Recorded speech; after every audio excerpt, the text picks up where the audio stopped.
Negotiations on what is often referred to as the Minsk peace process took place at the same time the Ilovaisk tragedy was unfolding in Ukraine's Donetsk region. Russian troops had invaded Ukraine and trapped the Ukrainian military in a cauldron. The Russian leadership promised Ukrainian forces a safe retreat through a so-called corridor, which turned out to be a trap. Irina Herashchenko was among the negotiators at the time. She cannot hold back tears remembering those events. Іловайська трагедія – одна з найстрашніших за ці роки.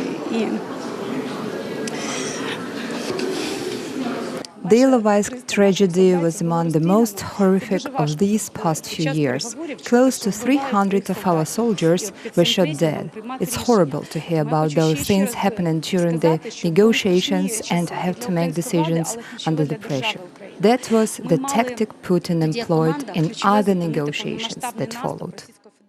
The Minsk Accords were signed on September 5th. The initial document consisted of 12 points. The first one, a complete ceasefire, was violated by Russian hybrid forces almost as soon as the document was signed. Experts agree the entire pact was not meant to succeed from the very beginning. Its real purpose was to buy some time. To put together some kind of systems, from the defense section of the government to the communication with the occupied territories. As for Germany and France, they needed time out to see what Ukraine's new leadership decides to do with the country. 5 years later, Russia still hasn't managed to comply with a single point of the initial Minsk Protocol, also referred to as Minsk I, and it was the failure to comply with this document that allowed Ukraine's Western allies to introduce sanctions against Russia. We managed to stop a full-scale offensive. And what's also very important is that the sanctions hinge on these Minsk Accords and their implementation. Russia hasn't implemented a single item. It hasn't freed the hostages. It hasn't withdrawn its troops. The sanctions remain in place.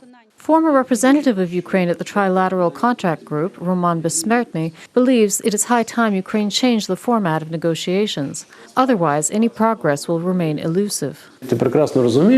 You sit there in full realization that you're looking at mere figureheads who are only there to deliver someone else's stance on the matter and don't really have an opinion of their own. They were insisting on Frank-Walter Steinmeier's formula, but they had no idea what that actually meant. And then they demanded amnesties, again, having no idea how to implement that. In February 2015, the Ukrainian, Russian, German, and French heads of state signed an addendum to the original Minsk Protocols, also known as Minsk II. It specified the measures for implementing the accords. The second document was equally ineffective. The mechanism that is currently in place that involves the OSCE and disallows any presence of the UN is counterproductive. While it does allow for resolving some of the issues, freeing political prisoners, repairing the bridge, is not going to resolve the matter in its entirety. Experts say the fate of the Minsk peace talks format will likely be decided at the next meeting of the Normandy Contact Group. But when the leaders of Ukraine, France, Germany, and Russia will convene is yet unknown.